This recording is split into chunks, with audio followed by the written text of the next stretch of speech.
The apocalypse is happening now. Cataclysmic disasters, society in ruin, and the world as we know it on the brink of annihilation. This is what comes to mind when we hear the word apocalypse, isn't it? But what if everything that you thought that you knew about the apocalypse was wrong? What if all the fear surrounding the apocalypse was actually put there to keep you from the truth, from something that's been hidden from you? See, when we hear the word apocalypse, we tend to think of scenes of destruction, fear, and panic. But where does this idea actually come from? What if this idea of fear is being used as a tool to keep you away from a secret? Well, by the end of this video, you'll discover exactly what's been hidden from you and the truth about the apocalypse. Today, we're tearing down the veil of deception. We're shattering the illusion that's been fed to us for centuries. Today, we're exposing the truth about the apocalypse, and you need to prepare, but not for the reasons that you might think. I know that you felt a shift. It's not something that you can ignore. It's something that we're all feeling, regardless of our beliefs, cultures, or where we live. You're feeling it because you are actually a part of it. Let me explain. You see, there are two aspects to this. One is of change and transformation, and the other is of fear. See, there's a great war being fought right now. The battle of the apocalypse is here. It's right now. And this is the battle between the transformation, the shift, the change that we're all feeling, and the forces of fear. Fear is being spread everywhere to try to keep this shift from happening and to keep you from understanding the truth about the apocalypse. But what is that truth? So to answer that question, we have to ask one more. Why have so many cultures and belief systems talked about the end times or the end of the world? It's because a shift is building that has rippled across the collective unconscious, and throughout various cultures and philosophies, individuals have picked up on this shift, tapped into it, and interpreted it in different ways. In the esoteric system of Thelema, which was established by the occultist Aleister Crowley, it's seen as the dawning of the new eon. An eon in this context represents a period of cosmic history. Aleister Crowley proposed that humanity is now in the Eon of Horus, which is also called the New Eon. And the New Eon is characterized by the principle of freedom and self-realization. It signifies a time when every person will recognize their own divinity and pursue their true will without interference. It's about the empowerment of the individual, the celebration of life, and the realization of one's full potential. Crowley said, "Every man and every woman is a star." In this new era, God is understood not as an external entity to be worshipped, but as an inherent part of all of us. So the task of each person is to discover and manifest their true will, which is a unique purpose that aligns with the cosmic order. Now, in the New Age movement, this shift has been called the Age of Aquarius, an era of enlightenment, unity, and higher consciousness. Aquarius, the water bearer, is an air sign that symbolically represents thought, ideas, and communication. In the Age of Aquarius, there will be advancements in technology, communication, and consciousness. An era in which humanity will experience a greater sense of unity, understanding, and enlightenment. The occultist Lon Milo Duquette said, "Yes, the Eon of Horus is coincidental to the Age of Aquarius and what millions of others refer to simply as the New Age." So this shift is being picked up and interpreted by different cultures, different philosophies, different traditions. However, in Christianity, this shift has been viewed through a much darker lens. It's been painted as the end times, a period of tribulation and chaos. It's been steeped in fear and uncertainty, and it's been used as a control system to keep people aligned with old beliefs and to prevent them from exploring the new and embracing this change that's inevitably coming. But what is that change exactly, and why is it so feared? You see, the term apocalypse originates from the Greek word apokalypsis, which doesn't mean the end or destruction. It means revelation or unveiling. So the real apocalypse, the true unveiling, is not about the world's end, but rather about a great revelation, a shift in consciousness, a new beginning. And this is what we're all feeling. But we're also feeling the fear and a sense of impending doom created all around us to try and distract and hide this new revelation and prevent the unfolding of this new reality. Joseph Campbell said, "Apocalypse does not point to a fiery Armageddon, but to the fact that our ignorance and complacency are coming to an end." Christianity, like many religions, has been used as a means of control, and fear is one of the most potent tools for maintaining authority. Fear of a wrathful God, fear of eternal punishment, and yes, fear of the apocalypse. But what if the apocalypse is not a time of destruction and chaos? What if it isn't an end, but a genesis, a new beginning, a birth of a new world and a new consciousness? It's not about the destruction of the world, but about the unveiling of something hidden deep within us that we're all feeling.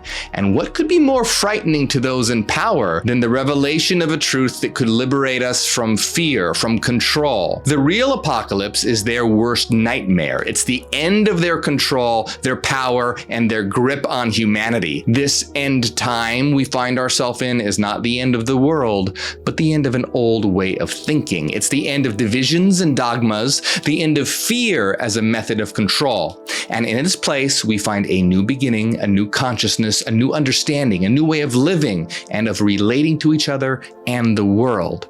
When you understand the apocalypse in terms of meaning revelation, you realize that it's a transformative event that brings about a profound understanding and insight that radically alters our perception of reality. The apocalypse in this context is not a doom-filled catastrophe, but a moment of global realization that changes everything. Picture it as the world immersed in darkness where individuals are confined by their limited knowledge and perception. The apocalypse, then, is the breaking of the dawn, the moment when that veil is lifted and the world is seen in a new light. It's a transition from ignorance to knowledge, from confusion to clarity, from illusion to truth. The apocalypse, in terms of meaning revelation, is a new beginning. Swiss psychiatrist Carl Jung said, "Every transformation demands as its precondition the ending of a world, the collapse of an old philosophy of life." See, Christianity talks about the end of the world and the second coming of Christ. The end times is actually just the end of the old world, making way for the birth of the new. And the second coming of Christ isn't some God coming down from the clouds. The second coming of Christ is the dawn of a new consciousness. So what if the apocalypse that we've been taught to fear is actually happening now, but not in the way that we've been led to believe? What if the second coming of Christ, the return of the divine in humanity, is not a single event, but a global shift in consciousness? See, Christianity interprets the second coming of Christ as the return of Jesus to earth. What if the second coming of Christ is not about the return of some being, but about the awakening of a divine consciousness within each of us, a state of awareness where we recognize our interconnectedness with all of life and live from a place of empathy and respect for all beings? The shift to a new consciousness, this second coming, is not a future event, but a present reality. It's an ongoing process of awakening that's happening right now that you can feel within you and millions of others around the world. It's a journey of transformation from fear to love, from separation to unity, from ignorance to reason. So with all this in mind, think about this. What if we've been interpreting these predictions and prophecies all wrong? What if the age of Aquarius, the new eon, the second coming of Christ, what if all of these were not just separate events, but different expressions of the same shift, a shift in our consciousness, our understanding, our very being? And that's exactly what I'm here to tell you today. It's time to step away from these vague generalities of some kind of shift or vague notion of a new consciousness and reveal exactly what's going on. The age of Aquarius, the new eon, the second coming of Christ, they were all anticipating the same event, the same shift.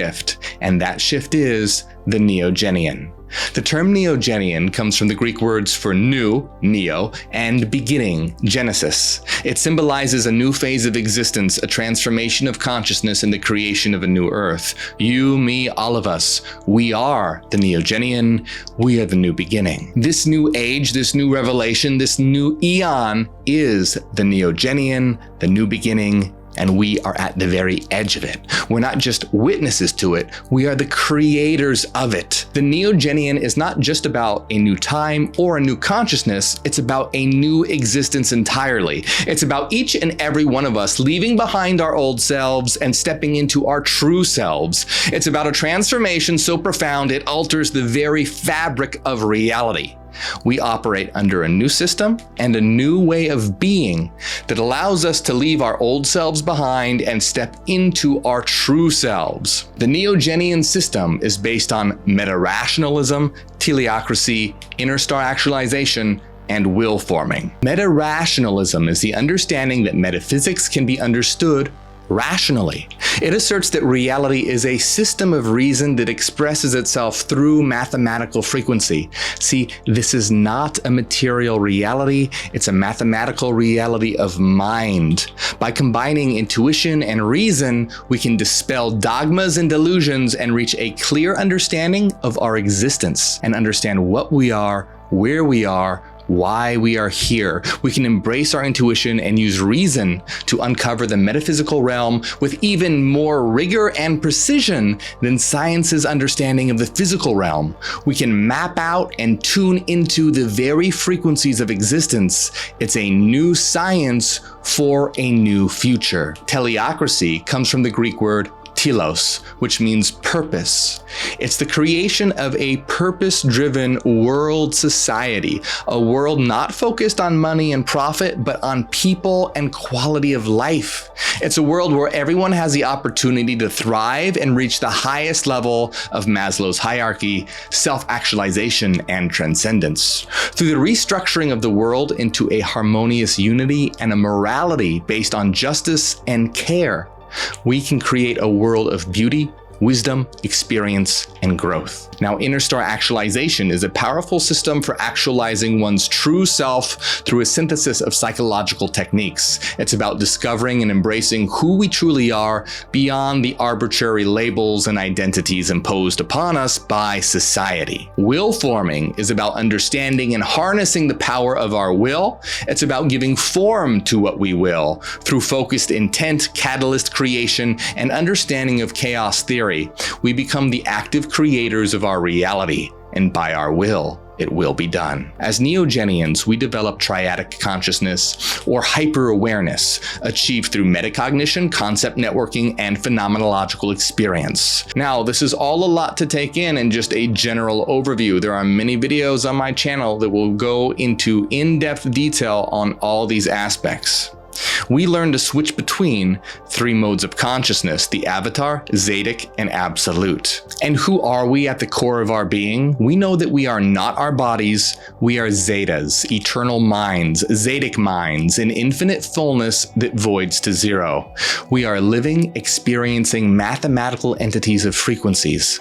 Zeta begins with a Z and ends with an A. Z, or Z, is the last letter of the alphabet, and A is the first. In Zeta, the beginning is the end, and the end is the beginning, indicating its cyclical, eternal nature. Zeta is a new mathematical concept that is distinguished from zero. Where zero is usually considered empty, zeta is an infinite fullness that voids to zero. Since a zeta is a mathematical entity of frequencies, it contains every value within itself, and thus its total result is zero, because every positive value and every negative value is contained within it. That is, whereas zero is an empty concept, zeta is a triple concept, a triune concept. A zeta is a 0, 1, and infinity, where infinity means completeness. A zeta is 1, infinite, 0. It's a 1 in that it's one individual mind. It's infinite in that it contains every value within itself, and it's a 0 because these values all balance and result in 0. A zeta is what some have called the soul, but this doesn't have anything to do with faith. A zeta is a living, experiencing mathematical entity of frequencies, of energy. It's what you truly are. So, we stand at the dawn of a new beginning. The apocalypse, the revelation, the second coming of Christ, the new eon, the age of Aquarius. It's all happening now. And it's not just happening somewhere out there, but in here within each and every one of us. The old world is fading away and a new world is being born. And you, in all your unique brilliance, are an essential part of it. So are you ready to step into this new era, the neogenian? Not just as a witness, but as an active part of the transformation of the world. The apocalypse is happening now, and you need to prepare, but not for an end, but a new beginning, a new world, a new you, and a new us. Alan Watts said, "The only way to make sense out of change is to plunge into it, move with it, and join the dance." We are at the edge of this new beginning. We're not just watching it. We are the creators of it. We are the neogenian. The raw material states, "You are not part of a material universe. You are part of a thought. You are dancing in a ballroom in which there is no material. You are dancing thoughts." We are the change, and the universe is our ballroom. In the neogenian, we step into our power as creators, as masters of our own destinies, and understand the rationality of metaphysics through meta-rationalism. And we create a purpose-driven world society through teleocracy. We actualize our true selves through interstar actualization, and we give form to our will through will forming. We develop a triadic consciousness or hyper-awareness, moving fluidly between our avatar, Zedic, and absolute modes of consciousness, and we come to understand our true nature as Zetas, eternal minds, in infinite and eternal fullness that voids to zero. We are not finite beings having a temporary experience. We are infinite beings embarking on an eternal journey of exploration, creation, and growth. Terence McKenna said, "You are a divine being. You matter. You count. You come from realms of unimaginable power and light, and you will return to those realms." So the apocalypse is not a time of fear. It's a time of hope. It's not about the end, it's about a new beginning. And this new beginning is happening right now. It's unfolding within each and every one of us. It's calling us to wake up, to rise, and step into our power. We've been taught to fear the apocalypse, to fear the end times. But the truth is that we are the apocalypse. We are the new revelation, not of fear, but of potential, not of the end, but of the beginning, not of death, but of life. Albert Einstein said, "The world as we have created it is a process of our thinking. It cannot be changed without changing our thinking." We're not simply watching the world change, we are the change. We're not victims, we're not the weak, we're not the fearful. We don't wait for a savior, we are the savior. We are the architects of a new reality. We're not just humans on a tiny planet in a vast cosmos. We are cosmic beings. We are the cosmos with an infinite capacity for creation, exploration, love, and power. We are the new revelation, and the unveiling of our true selves, our true nature, our true potential is occurring now.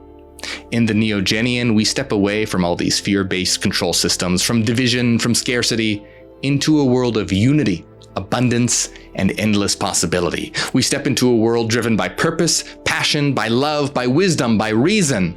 The neogenian is not about survival, it's about thriving. It's not about getting by, it's about soaring high. It's not about just making a living, it's about a life filled with beauty, wonder, adventure, growth, and fulfillment. Friedrich Nietzsche said, "The higher we soar, the smaller we appear to those who cannot fly." The neogenian is not about the few having much while the many have little. It's about everyone having not just what they need to survive, but what they need to thrive. It's about a world where everyone has the opportunity to reach their highest potential, to reach the peak of Maslow's hierarchy, which is self-actualization and transcendence. In the neogenian, we are not consumers, We're creators. We're not just watching. We're participants. We're not just physical beings. We are spiritual beings having a physical experience. We're not just individuals, but interconnected facets of a singular network of cosmic consciousness. We are the new revelation. We are the apocalypse. We are the second coming of Christ, the unveiling of a new consciousness, a new humanity, a new earth. We are the creators of a world of peace, prosperity, and purpose. We are the dawn of a new era, the birth of a new civilization, the beginning of a new journey. And this is not something to fear. It's something to celebrate. It's something to welcome, to embrace, to be a part of. As neogenians, we are the change. Each one of us is a new beginning. Each one of us is a catalyst for transformation, a beacon of light, a seed of potential, a new dawn. Joseph Campbell said, "Heaven and hell are within us, and all the gods are within us. All the gods, all the heavens, all the world are within us." Think about it. Every thought that you think, every word that you speak, every action you take, it all has the power to create ripples of change. As neogenians, we know how to harness this power and use it to create a world that reflects our highest ideals, our deepest values, and our grandest visions. We're not here to just exist. We're here to thrive. We're not here to just adapt. We're here to innovate. We're not here to survive. We're here to create. And in this creation, in this act of conscious evolution, we each become a new beginning. We are each an embodiment of the neogenian. In the grand tapestry of existence, each one of us is a unique thread. Each one of us adds color, texture, depth to the overall picture. Each one of us is a vital part of the whole. And as we each step into our power, as we each embrace our role as creators, as we each become a new beginning, we weave together a tapestry of infinite beauty, diversity, and potential. This is the true meaning of the apocalypse. It's not the end of the world. It's the beginning of a new one. And you are an essential part of it. The book of Revelation speaks of a time when Christ will come again and heaven will descend onto earth. We are the second coming of Christ, and we will create the kingdom of heaven on earth. As we awaken to our true nature and align with this higher consciousness, we are creating the kingdom of heaven on earth. We are the unfoldment of a new era, the dawn of a united planetary civilization. This transformation is happening now, and each one of us has a role to play. We are the co-creators of the new eon. We are the bearers of the age of Aquarius. We are the second coming of Christ. The apocalypse is not something to fear, but a process to embrace because it signals the birth of a new world, our world under a new consciousness. I know that you felt this coming change, and that coming change, it's you, it's us. Feel the power that's within you, that potential that's waiting to be unleashed. Feel the new beginning that you are, that we are. We are the change that we've been waiting for. We are the new revelation, and we are the new consciousness, the new humanity, and the new earth. And together as neogenians, as new beginnings, we will create a world that reflects our highest potential, a world where everyone has the opportunity to thrive, to grow, and to shine so bright, even the stars will be envious of our light. The neogenian is here. Welcome to the new beginning.